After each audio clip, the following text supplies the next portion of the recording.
কিশোরগঞ্জ বাংলাদেশের মধ্যে একটা নাম করা একটা জেলা, যেটা অনেকভাবেই আমরা চিনি, অনেকভাবেই আমরা জানি।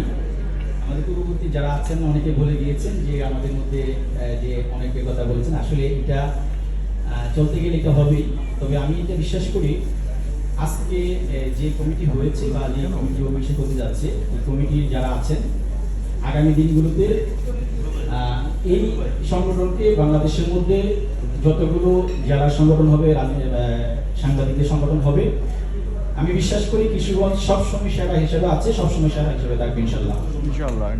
আমাদের যারা আজকে সময় তো রাজনীতিবিদ যারা আছেন, ঢাকার সাথে সাথে আপনারা চলে আসেন এবং এই যে সকল সহযোগিতা করেন। আমার একটাই বিশেষ করে থাকবে আবেদন থাকবে, আমাদের যারা সাংবাদিক যারা আছেন তারা যে কোনো সময় আপনাদের পাশে যান, আপনারা অবশ্যই তাদেরকে সহযোগিতা করবেন।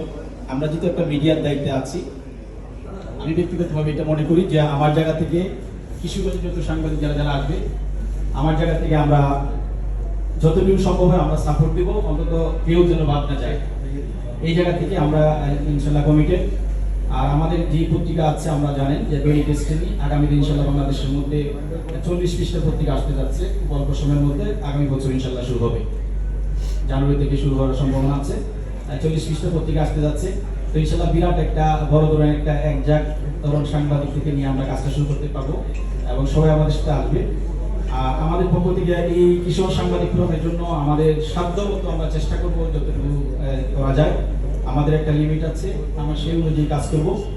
আপনারা যারা কষ্ট করে আসছেন, সময় দিয়েছেন, আপনাদের সকলকে আন্তরিক ধন্যবাদ, অভিনন্দন। কিশোরগঞ্জকে সবাই মিলে একসাথে সামনে এগিয়ে নিয়ে যেতে হবে।